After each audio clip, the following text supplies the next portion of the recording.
Everything I used to believe about LinkedIn was dead wrong, totally wrong. And when I started my business, it cost me time, visibility, and clients. And now I'm seeing this same thing happen with people who are in business and people who've been in business for quite some time. I came from a corporate background, I worked in banking. I treated LinkedIn very much like it was a digital CV, right? But actually, some of the things that I used to think about LinkedIn,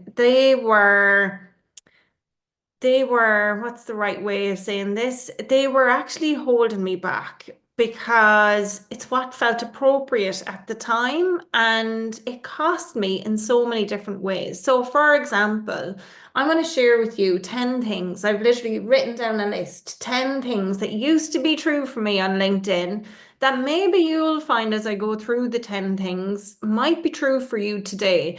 And these 10 things definitely delayed my success on the platform. And it's interesting because I talk to my clients obviously regularly on the daily or weekly. And some of these things are cropping up for them right now. So one thing was before I started my own business, I only ever posted stuff that was relevant to my corporate role, right? I wasn't on LinkedIn. I didn't really use social media at all. I had a Facebook account more so for connecting with old school friends and colleagues, and they might post stuff, but I never posted, like rarely, I'd say. I might post an odd meme that I found funny on Facebook, like once in a blue moon.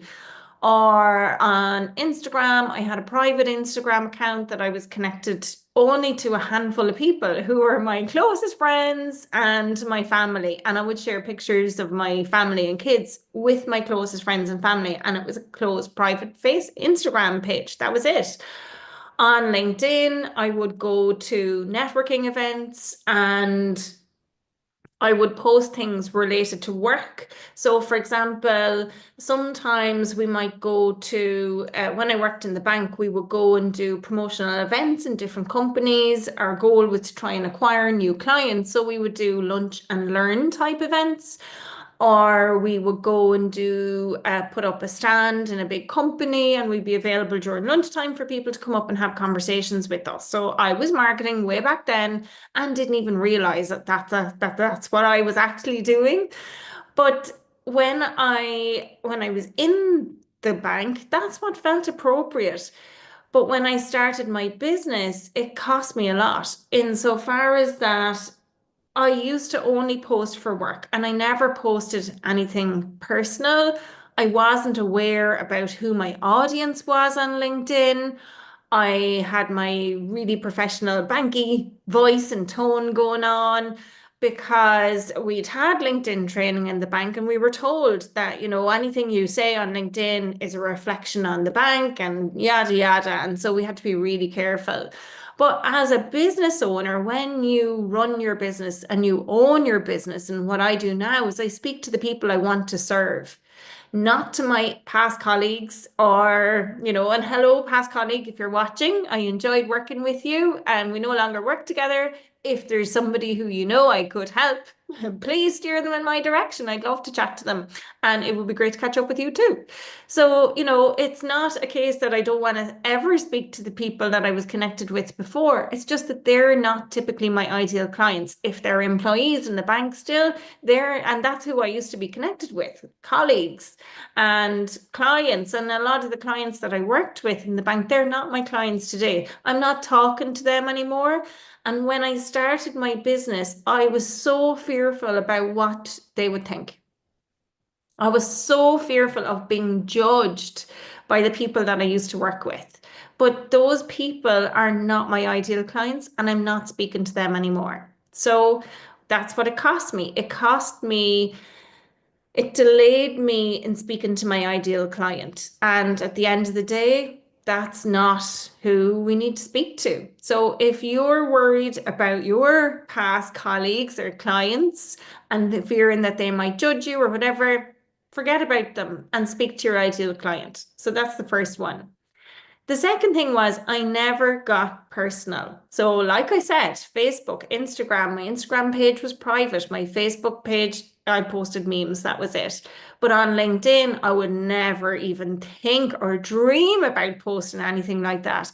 I thought LinkedIn was totally for thought leadership. It was for, like the types of pages I would follow are Harvard Business Review, Forbes, Gallup, that sort of stuff. All things related to leadership, actually, and career and personal development in career and organization. That's everything that I followed. And so when I started my business, that's the type of content that I created. Thought leadership stuff. Everything was educational. But what it cost me was connection. People used to reach out to me and say, when I started my business, Deirdre, your content is so informative. I really look forward to reading it. Great. But they were never going to do business with me, ever. Yes, my content was incredibly educational and informative. I still share that type of content, but I do it in a different way now. And now, because there's so much content generated by ChatGPT or Gemini or Perplexity, Copilot, whatever AI that you use, you'll know that educational content is a dime a dozen. What's not as common or typical is literally videos like this, where it's reflection, it's personal story, it's explaining context behind things. You just can't get that from AI. So what I do now is I blend personal stuff with professional because people buy people. And, yes, you might think, well, where's the line, Deirdre? What do I share when I'm doing that? And like a great example of this is, and I did this exercise with a client yesterday, is to literally set a timer on your phone or a stopwatch or your Alexa for 2 minutes and write down a list, as many things as you can in the 2 minutes of things that shifted your perspective, paradigm shifts you experience, personal pivotal moments in your life or career that led you to make decisions that influenced where you are today. Like whether it was buying the house or moving jobs or the college course that you decided to do or the mentor you had who said X thing to you, whatever it was, write the list. And what you can do with that list, and when you go to use it and create content now, is to weave in a story about that. So the story creates context and content for what you believe now and why you're doing what you're doing in the way that you're doing it. And so people really buy that stuff because that's what makes you personal. That's what makes you relatable. So do that exercise right now for 2 minutes.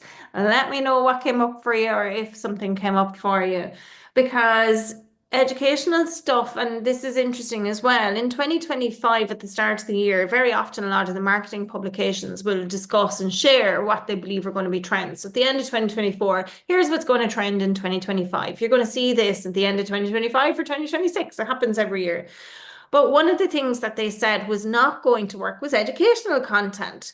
But here's the thing, even though personal content is very important and educational content can be created by ChatGPT and all of the AI language generative tools out there, it still can't add the context to the educational content. So it's still important for you to create the educational content. And educational content still builds your thought leadership. So it's still relevant. And educational content, people will follow you for your educational content, right? Because people are looking for that knowledge. And if you present that knowledge to them in a way that resonates with them, well, then you've got a win-win. So if you can weave in a personal story to make the educational content hit home even more, bingo, winner.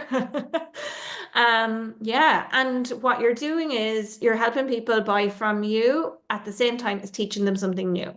Okay, make sense? Right. So number three is I never did video. I didn't know how, I didn't know why I might use it. I was terrified. And I avoided video and selfies as well, like the plague. I was like, no fucking way.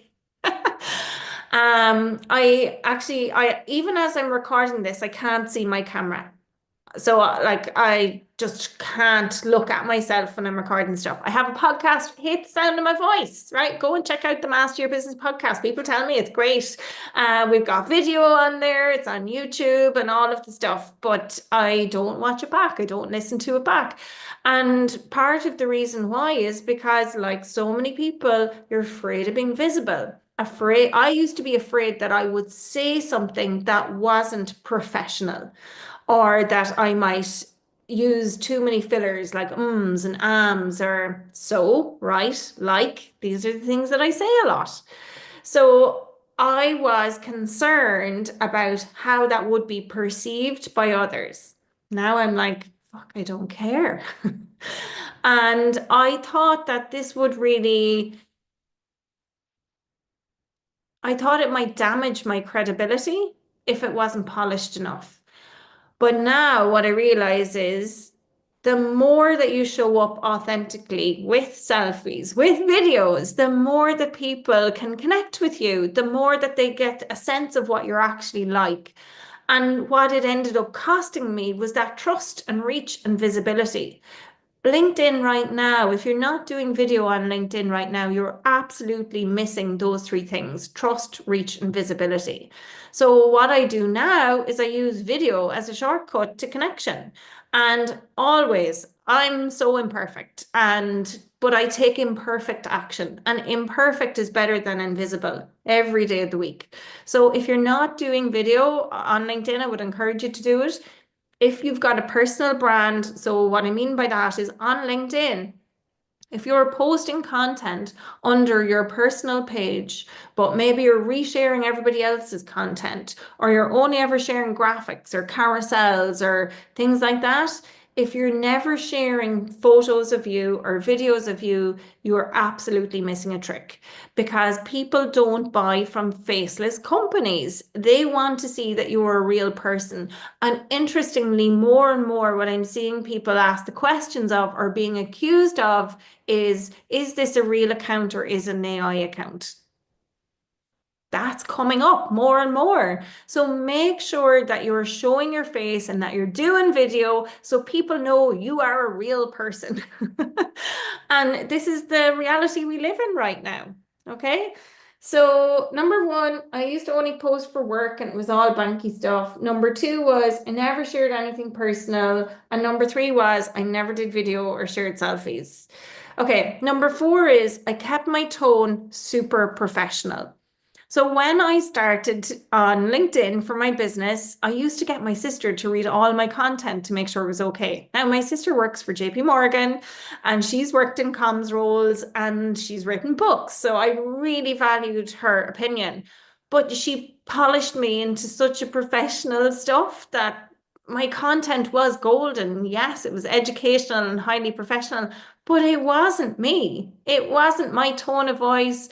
And, part of the reason why I left my banking career after 20 years and had worked my way from the bottom up was that I just didn't want to be that corporate person anymore. I wanted to just be my authentic self, the person I am with my family and friends and with my clients. And I say fuck a lot. And I wanted to be able to say fuck. And she was like, no, you can't say that. You're going to turn off so many people. And I'm like, yes, but then I was so worried about that. But what I've come to realize now is if I say fuck and that offends you, you're not my person. And I'm okay with that. But I was so worried about offending anyone or turning anybody away. I was worried that I would repel more people than people would accept me. But that cost me authenticity. That cost me magnetic. That cost me fun. And what I do now is I swear, I joke, I use my tone. I'm a bit bold, I'm a bit provocative. I've got very dry wit. People often don't get my wit.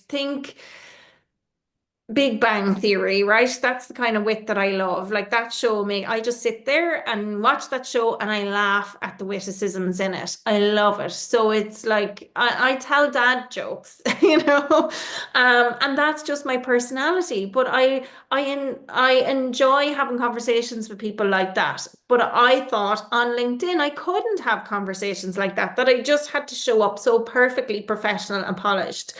But here's a true story. One of my amazing clients who I absolutely adore working with reached out to me this year, and she had when later on we'd started working together, I'd asked her, so where did you find me? What made you reach out and all that sort of stuff. And she said to me, Deirdre, I've been following you for probably about 3 years on LinkedIn. She told me recently, but on the very first sales call, one of the first things out of her mouth was, I love that you say fuck on LinkedIn. I love it. And what's hilarious about that is that week I had that sales call with her. That's what she said. She was like, "Yes, we're in. We're working together." She'd been literally lurking on my LinkedIn for 3 years. I did not know that at that stage. I know it now because I've since asked her. But so funnily, that same week, I did a LinkedIn Live. Sometimes when I'm hormonal, the fucks come out a bit more.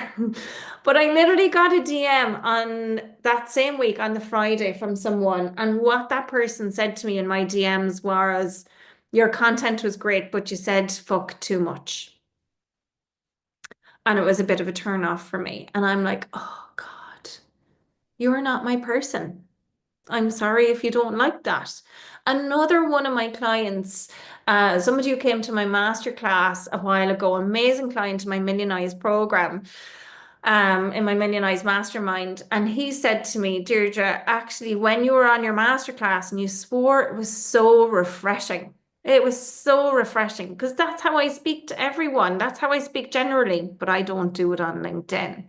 And I'm like, oh, that's so interesting, right? So anyway, the moral of my story is that your dream clients, the people that you're going to love working with, you need to show up not as your most professional, polished, perfect self, where you get your sister to edit your stuff just like I did.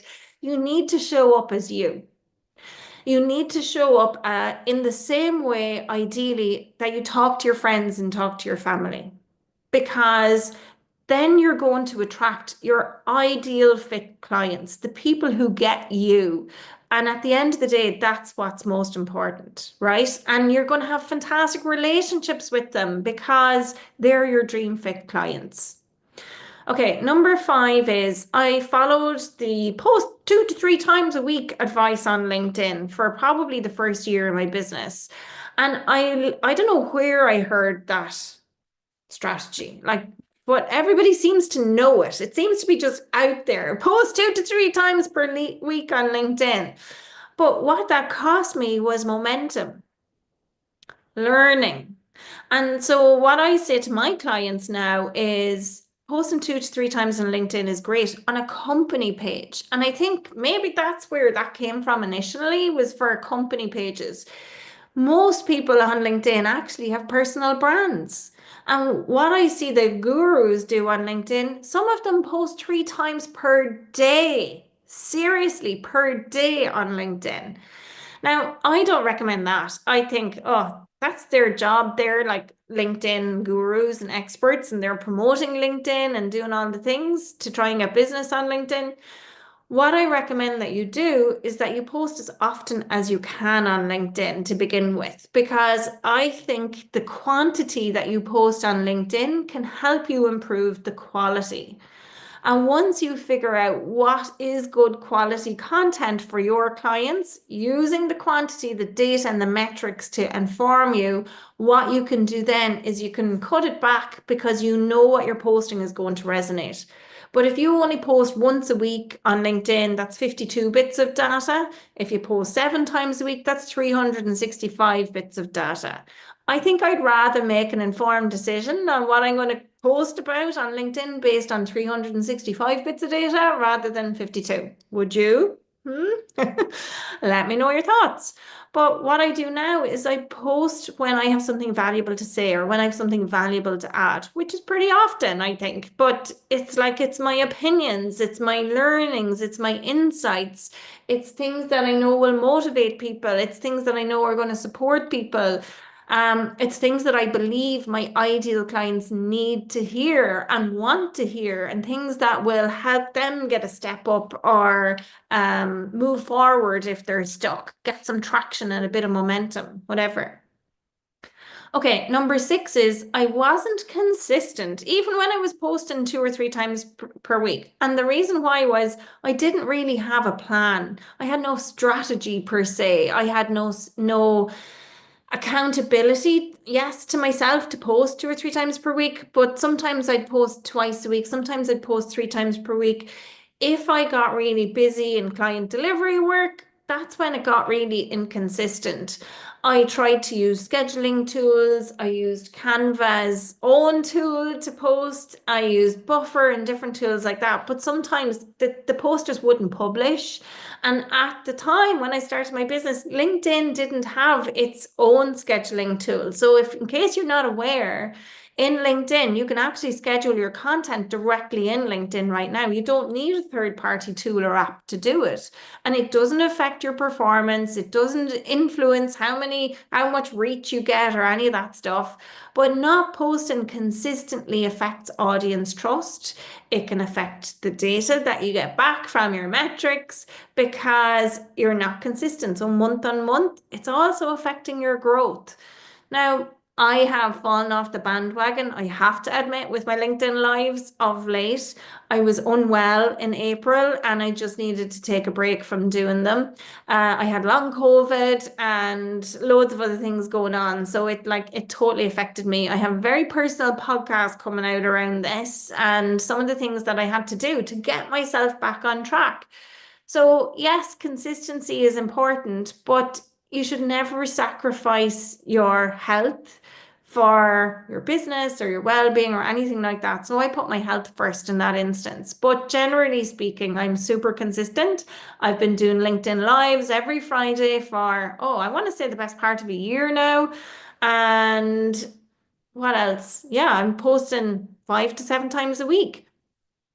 Now, what I recommend that you do if you're not consistent on LinkedIn, actually, let me just check. Why is somebody reaching out to me like that? I'm like, oh my gosh, do I have oh, I'm like, oh, am I supposed to be on a call now? Sorry about that.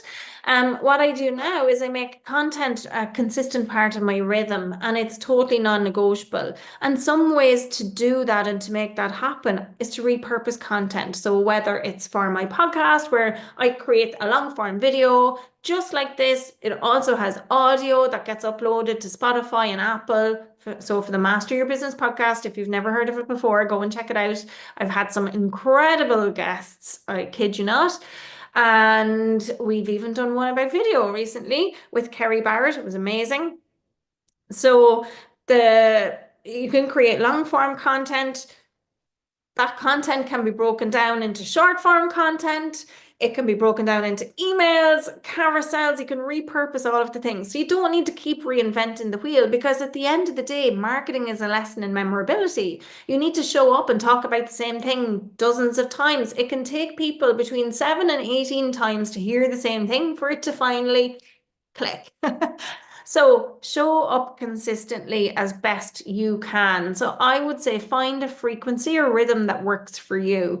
But that posting 2 to 3 times per week, that's not enough. Okay, so here's number seven. I used to post and ghost. Now, if you've not heard that phrase before, literally what it means is post and disappear. Now, I have to admit, I still sometimes fall into this trap. Again, like I said, in the month of April, like probably for about 6 weeks or thereabouts, I have literally not been going full tilt on LinkedIn or just been visible generally. And that was because I was putting my health first. But I used to think that posting was just enough.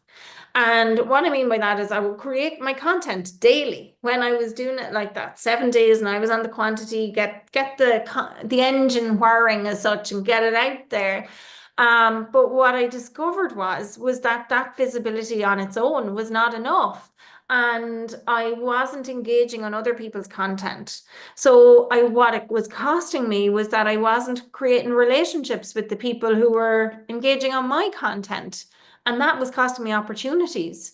So what I do now is I show up and I engage on other people's content. I do it very intentionally and very strategically. So if I'm engaging on your content, it's because you're on my radar and I value your work. And I want to know more about what's going on with you. And then I want to build a conversation with you. So it's about building relationships and properly linking in with people on the platform and not just posting and disappearing. Because again, if you think about it like this, from a buying journey perspective and a buying decision perspective, people need to build trust. And that trust happens when they become familiar with you. And familiarity can take as many as 20 to 50 touch points or engagements with somebody, depending on whether you're business to business or business to customer, however, whoever your ideal clients are. So every time that somebody sees your content and engages with it, that's a touch point. Every time you engage on their content, that's a touch point. Every time you have a conversation, that's a touch point. So when you do it regularly and consistently, what you're doing is you're building familiarity. Familiarity is building memorability, so people start to get to understand more about what you do, and that in exchange results in trust. And who do people work with? The people that they trust. Makes sense, right? So that's why posting and ghosting on its own doesn't work. And very often people forget to be social on social media. They just post and disappear. But being social means actually having conversations. And I always explain this a bit like you can go to a networking event, but just because you're at the networking event, it doesn't mean that the business is going to come. Doesn't mean you're going to increase brand awareness. You have to actually mingle and have conversations with people at the networking event because if you don't, nobody's going to know who you are, what you do, right?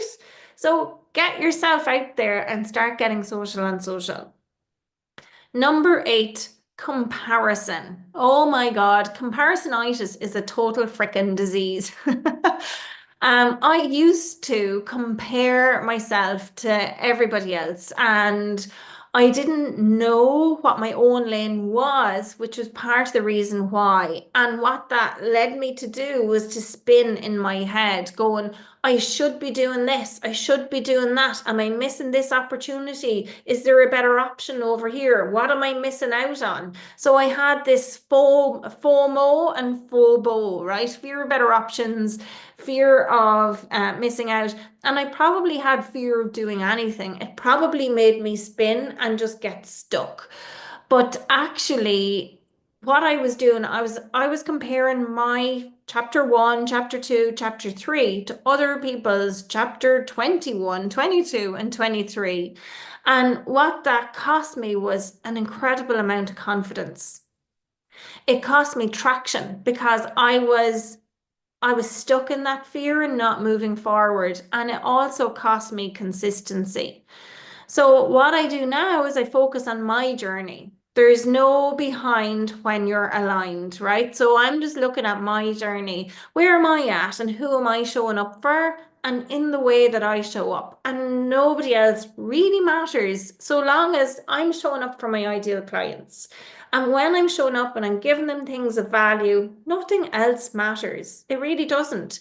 So forget everybody else's stuff. Stop comparing yourself to everybody else because it can really knock your confidence. And if you're showing up and you're not confident in yourself, why should your ideal clients be confident in what you have to offer? Why should they trust you? So step into your confidence, own it, and just block out everybody else's noise. And I think another thing that comes up quite a lot with clients is particularly coaches, right? A lot of my clients, they're coaches, consultants, and service providers. What tends to happen as well is that once you're on LinkedIn, LinkedIn will recommend connections for you.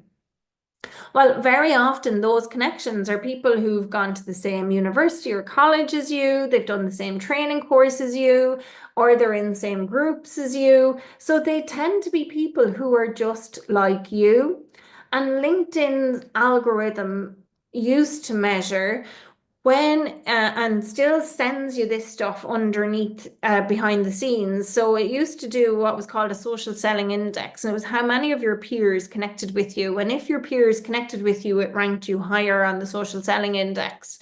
So LinkedIn still sends you peer connections. And if you're, so what you tend to see are all of the peers that you're connected with. So it's showing you more of your competition, but that doesn't mean that all that's on LinkedIn is your competition.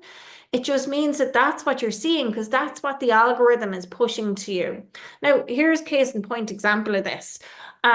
This year, my daughter, who is in school, there was a career talk, and they were talking about college choices and education and all of this sort of stuff. And the teacher said, the teacher who was presenting this said, it's all over social media right now about whatever. And I'm like, I'm not seeing that in my social media. And it's because the algorithm sends you stuff based on the stuff you're looking at.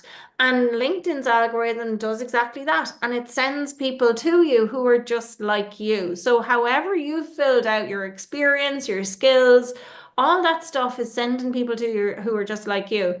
It doesn't mean that they're your competition necessarily, because hopefully you're the only person in your category. Hopefully you're uncopyable, unstoppable, unforgettable, and unshakable in your business. So, um, sorry, I went off in a bit of a tangent on that one there. But yes, don't compare yourself to other people. It's so easy to doom scroll. So typically what I suggest is, and it comes back to the being social and social one and not posting and ghosting, is to have or create a list of people who you intentionally want to engage with, or maybe some competitors who you want to know and understand a little bit more around what they do so that you can identify a gap in how to do something differently and step into more of your category of one. So, yes, that works and that's worthwhile doing, but just doom scrolling on LinkedIn late at night, comparing yourself to everybody else is a complete and utter waste of your time and disease that will affect your confidence and your traction and momentum. And we don't want that to happen to you. Okay, rant over. Moving on. Number 9. I used to chase vanity metrics. Why? I wanted validation. But like I said, the validation, I was getting great traction on my educational posts, the ones that were carousels and graphics and never shared a personal story. I was getting great traction on them, but nobody was working with me. Nobody. And it cost me real connections and long-term results. I'm sure it costed me too. So what I do now is I care about having conversations. It's not just likes, it's conversations in the DMs, it's engagement, and um it's very much around, what's the term now? So it's the reach versus the engagement, right? So I can't even think now what that term is. I need my lunch. So basically, on LinkedIn, what you'll see in the analytics is the number of impressions, and you'll see the number of likes and stuff. But there's also a metric when you go into your analytics, and it's where impressions is on the left hand side, it's to the right. So I think it's reach, or it's called unique views or something like that. I can't even remember now, and I don't have my LinkedIn screen open in front of me. But basically, that's actually a more important number because it's how many people are actually seeing your content. Impressions is how many times those people see your content, and you can divide one by the other to get the average number of times. But what you want to measure is the engagement over that number, the engagement over the number of people, unique people who've seen your content. Because let's say you get 1,000 impressions on your content, great, but maybe the unique views is 250. So that means that people are seeing your content 4 times in their feed. Excuse me, 4 times in their feed. And if you have an engagement of, let's say you have 25 people engaged on that post, well, then you know your engagement rate is 10% because 250 people saw it and 10% of them, 25 of them actually clicked like or commented or saved it or reshared it. So that means your engagement rate is 10%. That's really good. So those numbers are more important than some of the numbers that LinkedIn will automatically show you. And it's very easy to post and then be like, oh, checking it 5 minutes later to see how much engagement have you had in it. And why we do that is why we're so freaking addicted to social media in our phones. It's for a dopamine hit, like actual dopamine. And, I used to be working in the bank and I'd be minding my teenagers and be thinking, oh, yeah, they're stuck on their phones and yada, yada. And here I am with my LinkedIn when I was starting out, and exactly the same thing. And why I think actually sometimes the social media platforms, now this is my conspiracy theory, but why I think the social media platforms and what's happening with people right now is the algorithm has shifted. And a lot of people are saying their reach is down, they're not getting as many impressions on their content anymore. And everybody's feeling really flat because you're not getting the dopamine hit that you were getting before. Hello, myself included here. Like, hands up. That was so totally me. And the other side of it is even if a post goes viral and it gets a million impressions, and I've had client I've written a content for, and we got like over a million impressions on some posts. But the moral of the story is the people that then followed as a result of that were never ideal clients, right? So posts might go viral, but not in the way that you would expect them to until it's happened to you, right? So going viral should not be a goal. And, if you're concerned about the number of people who you're connecting with on LinkedIn, just picture yourself in the room that you're in and imagine the number of unique viewers and in that room or standing in front of them on a stage. Would you be happy with that number? That's a great way to look at it. So I think the my conspiracy theory is that the social media platforms change the algorithms to make us chase the dopamine hits. And so it's kind of like in that endless pursuit. And it's a bit like games, right? It's like next level, next level, next level. So it keeps us interested. It keeps us trying to do that. So yes, don't dwell on vanity metrics because very often they're outside your control. Look at the important metrics, things like engagement rate and unique views, and look at conversion rates as well. How many inbound DMs are you getting? How many people are responding to your DMs? And how many people are you getting on calls from your content or from your DMs? Because at the end of the day, there's only three things that you should really be measuring on LinkedIn, and that is brand awareness or visibility and capturing new followers to help grow that. Engagement, so how many people are engaging with your content, because that's moving people along in your buyer's journey. And conversion, those are the three reasons to be on social media, and all of the content that you create should fall in under one of those three things. Okay, number 10, I was afraid to reach out. And here's why. So when I started on LinkedIn, I was afraid of coming across as salesy and pushy. And I read loads of books on LinkedIn. Like I literally swallow books. I do. And I love to read. I love to learn in that way. I'm not great at sitting in classes all day and like listening and learning, but I definitely love to read. And some of the books that I read had suggested scripts and templates to take and use and reach out. And I tried them. And it cost me real connections because people could totally see through them. Like I came with good intentions to strike up conversations and to try and create value and connections with people, but also without wasting my time. And I can tell you, I got locked in LinkedIn jail multiple times because I sent too many messages or sent too many connections. And I'm sure it cost me sales as well. So what I do now is I reach out like a real person. I'm like, hey, great to connect. How's it going? What's happening in your world? Are you working on anything exciting right now? And it just literally trying to be curious about people because that is how you build a rapport, asking people questions. And it's way better than any conversion tactic I've read in any LinkedIn book that I've read. And it results in calls. And that's way more valuable and a win-win for both parties involved in the relationship. And at the end of the day, that's what LinkedIn is all about, building relationships and connections with people. And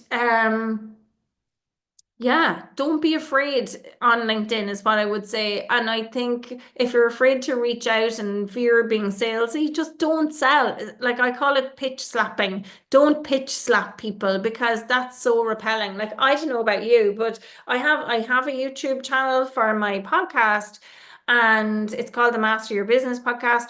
What tends to happen is I would say at least 2 to 3 times a week I get inbound emails from people telling me about how they could help me optimize my YouTube channel. And I am just like, oh, fuck off. And I'm considering putting up an autoresponder, excuse me, that says, if you are trying to sell me YouTube optimization, PFO. But I'm not quite there yet. Well, watch this space. You never know. Okay. So, folks, let me just recap on these really succinctly. Here's my list of 10. So 10 things that used to be true for me on LinkedIn that are no longer true. I used to only post for work. It was all worky, banky stuff and networking stuff. I never shared anything personal. Everything was totally educational. I never did video. Everything was graphics, images. It was never even just me in the image. It was groups. Number 4, I tried to be super professional in my tone of voice and how I showed up, and it was so professionally polished, nobody wanted to work with me. And number 5, I only posted 2 to 3 times per week when I started because I listened to the guru advice from, I don't even know where I heard the guru advice in the first place. Number 6, I wasn't even consistent in my posting 2 to 3 times per week, and consistency, something never sacrifice your health for or anything else for the sake of consistency, right? Number 7, I posted and ghosted. So I was that person in the networking event who just showed up and expected things to come to them. It just doesn't work on LinkedIn. Number 8, I compared myself and I had comparisonitis, avoided like the plague, terrible disease. Number 9, I dwelled on vanity metrics. I was chasing that dopamine hit. I became my kids stuck in their phones looking for how did my post go? And number 10, I was afraid to reach out. So don't be afraid. People are super nice on LinkedIn, and it's very rare that anybody will say anything that's not encouraging or supportive. They tend to just unfollow you, and that's okay because it's over 1 billion users, so you'll be fine. Anyhow, okay, we have covered a lot today, and hopefully, if you're stuck on any of those 10 things, you might become a little bit more unstuck. So if you are stuck and would like a little bit of help, please DM me the word unstuck, and maybe we could have a quick call and just see, or a chat and see if there's something that I can help you with. So if you have any questions, thoughts, or comments, please share them below the video. And as soon as I stop recording, I will respond. Thank you so much for joining me today. It was a pleasure having you here. And I expect I'll be back at the same time next week and get back into my consistent routine of posting LinkedIn Lives every Friday at 1. Thank you for watching. Can't wait to hear your thoughts and maybe start a few new conversations with you.